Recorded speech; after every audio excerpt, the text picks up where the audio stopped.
నమో వెంకటేశ. అందరికీ నమస్కారం అండి. నా పేరు doctor K Madhav Chetti, assistant professor, department of botany, Sri Venkateswara university, Tirupati, retired అండి. గత 28 సంవత్సరాలుగా ఈ మందు మొక్కల మీద అధ్యయనం చేస్తున్నాను. చైనా, మలేషియా, సింగపూర్ దేశాలకు కూడా వీటి అధ్యయనం కోసం వెళ్ళి రావడం జరిగింది. ఇప్పుడు ఈరోజు మనము ఏ మొక్కలు మనం ఇచ్చే నవ్వులను తగ్గిస్తాయి. చాలామందికి చాలా ఎక్కువ విపరీతమైన బాడీ నవ్వులు ఉంటాయన్నమాట. ఈ నవ్వులకు కారణం మనం తెలియదు. శరీరంలో ఉన్నటువంటి ఏదైనా చేంజెస్ వల్ల కానీ, మన తినకూడని ఆహార పదార్థాలు తిన్నా కూడా నవ్వులు వస్తాయి. కొంతమందికి రొయ్యలు తింటే కూడా నవ్వులు వచ్చేస్తాయి అన్నమాట. ఇది అన్నమాట వాటి యొక్క సిమ్టమ్స్ ఇవే అన్నమాట. ఇప్పుడు మనము ఏ మొక్కలు, ఏ మందు మొక్కలు వాడడం వల్ల మనకు ఈ నవ్వులు తగ్గుతాయో చూద్దాము. దీంట్లో నెంబర్ 1 సండ్ర చెక్క తీసుకోవాలి. ఇది సండ్ర చెక్క అనమాట. ఈ సండ్ర చెక్క తీసుకోవాలి. అలాగే ఇది వేప తీసుకోవాలి, కసింద తీసుకోవాలి, అలాగే ఉత్తరేణి తీసుకోవాలి, అలాగే దీన్ని ఇప్ప అంటారు, ఇప్ప తీసుకోవాలి. దాంతోపాటు మంజిష్ట అంటారు, మంజిష్ట తీసుకోవాలి. పసుపు తీసుకోవాలి, బావంచాలు తీసుకోవాలి. అలాగే బర్బరిస్ అరిస్టేటా అంటారు.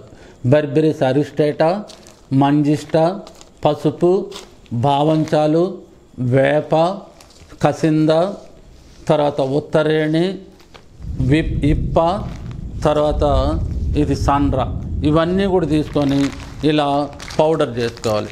ఇలా పౌడర్ చేసుకొని ఇలా పౌడర్ చేసుకోవాలి. ఇలా పౌడర్ చేసుకొని ఈ పౌడర్ను మనము వాడుకోవాలి.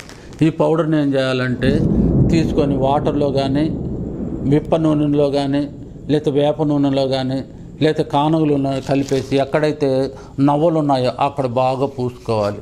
అలా పూసుకొని ఒక 1 hour 2 hours తర్వాత స్నానం చేస్తే ఎలాంటి నవ్వులు ఉన్నా పోతాయి. ఆ విధంగా ఒక 1 week నుంచి 2 weeks మనం దీన్ని బట్టి దాన్ని బట్టి ఈజీగా మనము ఈ నవ్వుల నుంచి బయటపడవచ్చు. Thank you very much. దీంతోపాటు నేను ఆల్రెడీ చెప్పాను, ఒక బుక్ ఒకటి రాశానని. దీన్నే flowering plants of Chittoor district, Andhra Pradesh అంటారు. చిత్తూరు డిస్టిక్లోని మందు మొక్కలు. దీంట్లో 2000 మొక్కలు ఉన్నాయి. ప్రతి మొక్కకు తెలుగు నేము, ఇంగ్లీష్ నేము, ట్రేడ్ నేము, శాస్త్రీయ నామము, ఎక్కడ దొరుకుతుంది, ఏ ప్రాంతంలో దొరుకుతుంది, కాయలు ఎప్పుడు వస్తాయి, పూలు ఎప్పుడు వస్తాయి, మూలం యొక్క ఉపయోగాలు ఏమి, కాండం యొక్క ఉపయోగాలు, ఆకు యొక్క ఉపయోగాలు, బెరడకు ఉపయోగాలు, పూలు యొక్క కాయల యొక్క ఉపయోగాలు అన్నీ ఇచ్చాను. దాంతోపాటు 2000 మొక్కల్లో 1000 మొక్కలకు కలర్ డిజిటల్ ఫోటోస్ ఇచ్చాను. ఇలా మీరు చూసారంటే ఏ మొక్క అయినా కూడా మీరు ఈజీగా ఐడెంటిఫై చేసేయచ్చు. ఈ బుక్ను చిన్నపిల్లలు ఈ బుక్లను ఫోటోలు చూసినారంటే ఇది మన ఒక రోడ్లో ఉంది, మన కాలువలో ఉంది, మన పెరట్లో ఉంది, మన తోటలో ఉంది అని ఈజీగా చెప్పగలుగుతారు. అంటే అర్థం చేసుకోండి ఈ బుక్ ఎంత ఉపయోగపడుతుందో. 2000 మొక్కలు ఉన్నాయి. 2000 మొక్కలకు అన్నీ ఇవ్వబడినాయి. తెలుగు, ఇంగ్లీష్ నేమ్ ఉపయోగాలు ఇవ్వబడినాయి. 1000 ఫోటోలు ఇవ్వబడినాయి.